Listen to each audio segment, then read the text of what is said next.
So I heard that Sonic got arrested because of his addiction to speed.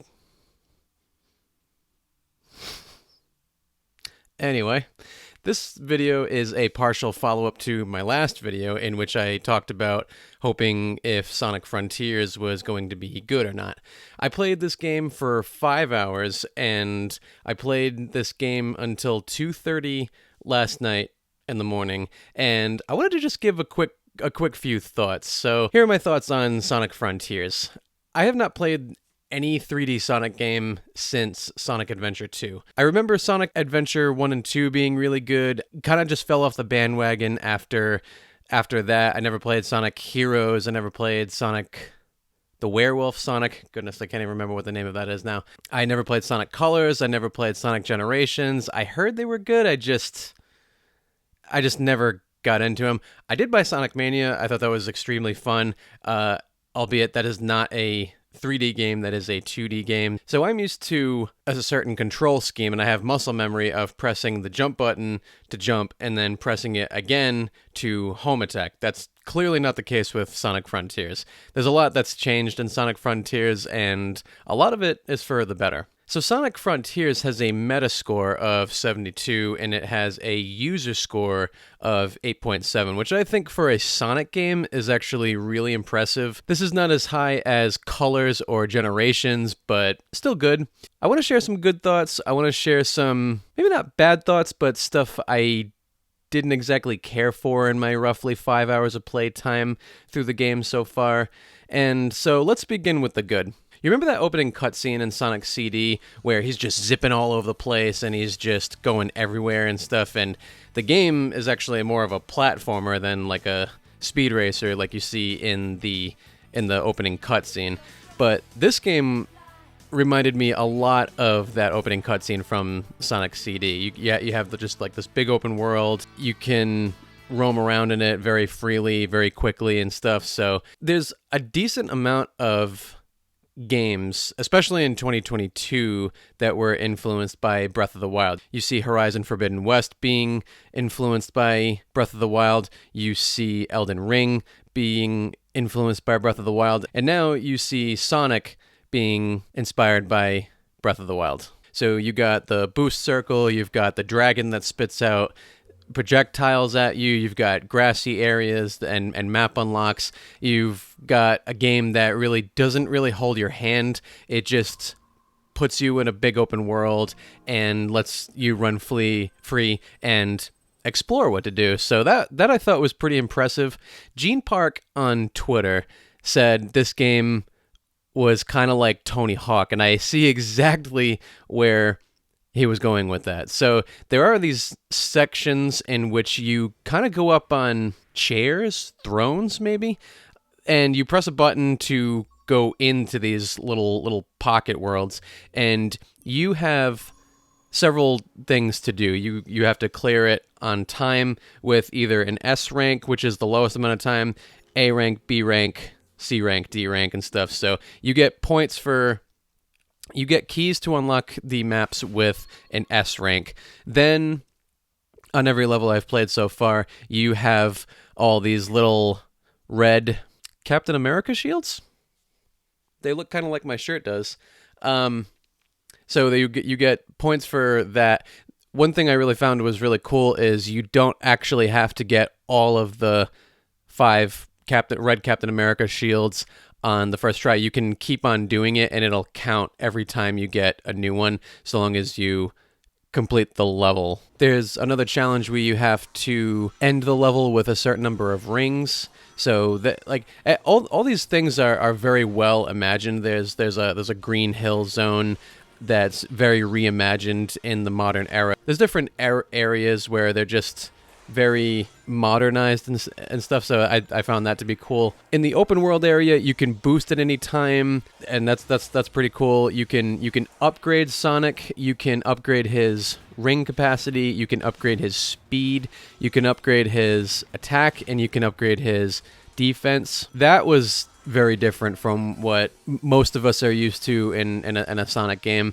I will definitely say it's the nicest looking Sonic game out there. It's very pretty. It's very Breath of the Wildy. There's gonna be no game conversation about Sonic Frontiers that doesn't involve Breath of the Wild. One thing I will say, Sonic Adventure 2 started this thing of grind rails, and oh, very good game.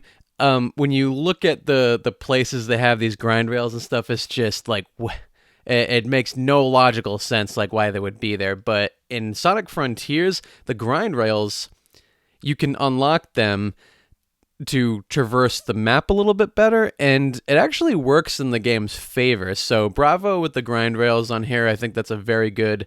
I think that was a very good idea. There's cool new abilities in this game. One is one you've seen everywhere. It's where Sonic has a blue trail and you go in a circle called the Psy Loop. For some reason last night, I was actually screen sharing with a friend of mine while I was playing, and we were kind of making jokes about it, and I kept on, for some reason, mispronouncing the name of the Psy Loop and calling it a Cycloop for some reason, thinking, when I looked at the word Psy Loop, I'm for some reason thinking Cyclops, and that for some reason got in my head, so whatever. The music in this game so far is really good. The overworld, what do you call it, overture is really nice sounding. You got nice piano in there.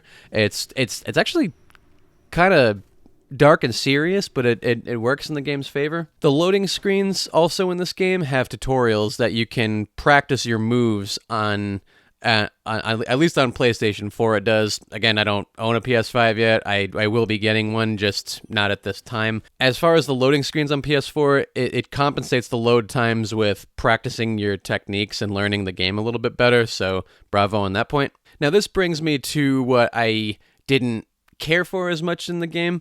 So after being used to Sonic Adventure, and actually I've gotten pretty used to the Sonic the Hedgehog movies, the voice, the person who voices the voice on there, so the supporting characters work just fine, but Sonic himself is, I don't know, he's just a little weird. Like I kind of expecting a happy-go-lucky kind of Sonic, and this Sonic is a little bit more mature and reserved, I feel like. Yeah, I mean, it's a little odd. I just kind of, it's not game-breaking, I guess, but when you first hear Sonic's voice, it's very, if you haven't played Sonic in quite some time like I have, then it's a little surprising, maybe taken aback. Another thing I guess I don't really know yet, and this is fault the game for this, so this is probably my fault, but I played for 5 hours last night, and I was collecting rings, and I'm used to rings being your health being your health in the game. As long as you have one ring, you can still fight. Rings in this game are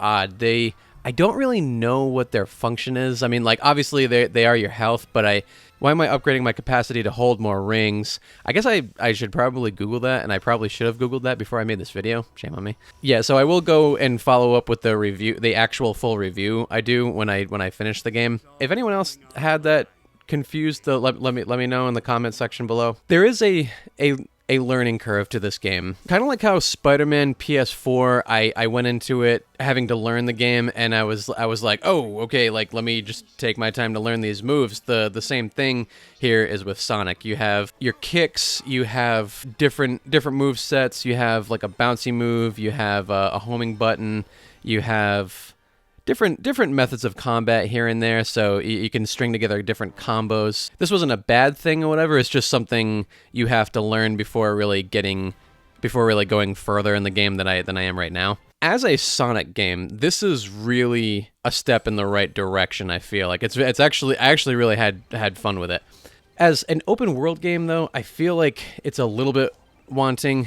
So, for instance, I don't know if there's a way yet to pass the time to like sit or rest and wait till nightfall as a way to speed up. So there's a few map unlocks that are only available at night, and I was like, oh, okay, well, I'll put a marker here maybe at some point, and I'll do other things while I'm waiting for darkness to fall, I guess. So just a note. So this is a really fun Sonic game from the 5 hours I've experienced.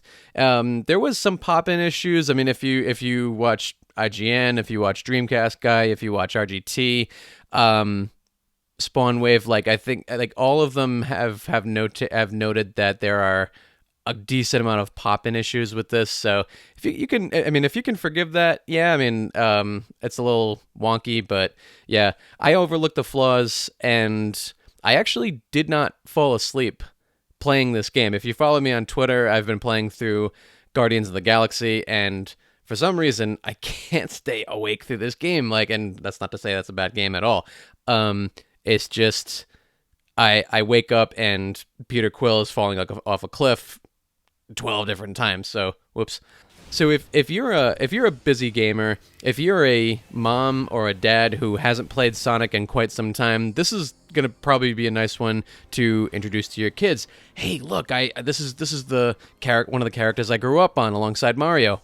I do believe this fits pretty well into your busy schedule. One thing this doesn't have going for it is it released the day before God of War Ragnarok. So, really interested to see how sales of this game are going to go, especially next to just this massive blockbuster of a game.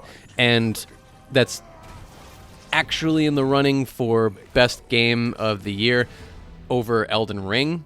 I will review this game in full once I have completed it. I have limited time, just like you guys do, so it will be a little longer before I complete it. I'm also not rushing through this game. I'd rather enjoy this game and just kind of get more of a full thought on it versus rushing through the game and kind of just sloppily get my thoughts on it. So, not saying that other reviewers do that or anything like that. It's just for me to get a review out quick, I would kind of have to rush through the game. So, personally, I'm going to take my time. So, I hope you enjoy it if you're playing it. Let me know what your thoughts are on the game if you have played it so far. And for more thoughts on upcoming games, click right here. And for reviews on older games, go ahead and click right down here. I actually just put up a Ori and the Blind Forest review, which is one of my favorite games, and I hope you enjoy it too.